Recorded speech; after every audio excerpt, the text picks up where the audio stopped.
中职 Lamigo 桃园先发投手叶嘉琪今天与日职罗德交流赛首局挨轰，一个出局数没抓到就退场，投手群送出8次保送，以3-13吞败。总教练洪一中说：“宁愿被打也不要死在自己手中。”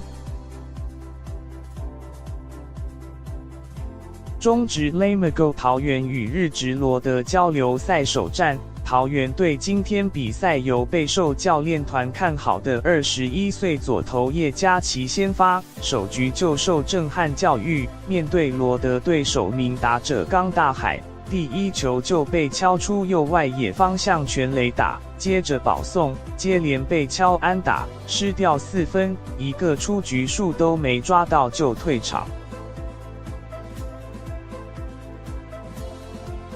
洪胜清首局就接手止血，二局续投失掉1分，羊头尼克斯、赖志源、吴承哲、陈宇勋依序登板，加上先发投手总计6任投手仅吴承哲没有失分，投手群总计送出8次保送。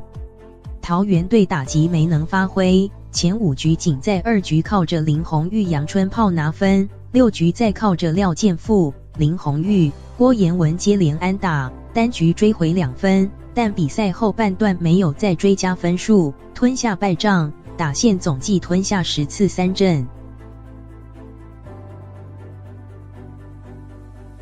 洪一中指出，就像先前提过的，叶嘉琪不算完成品，还有很多地方要加强，所以才需要透过比赛测试他。也特别提到，今天投捕手可能也有受主审好球带影响，我看他们表情有点多，但这不是借口。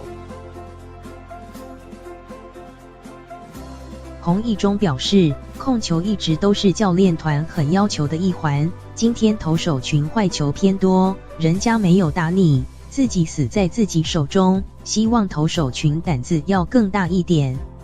除了投手群保送问题，桃园队也出现3次守备失误，洪一中并不满意，直言天气冷，场地不熟悉不是理由，今天的失误都是一些不困难的处理。棒球不是只有攻击，守备也很重要，守备也不是只有接球，传球也很重要，接不好可能多掉1个垒包，爆传至少2个垒包起跳，都是需要再检讨的地方。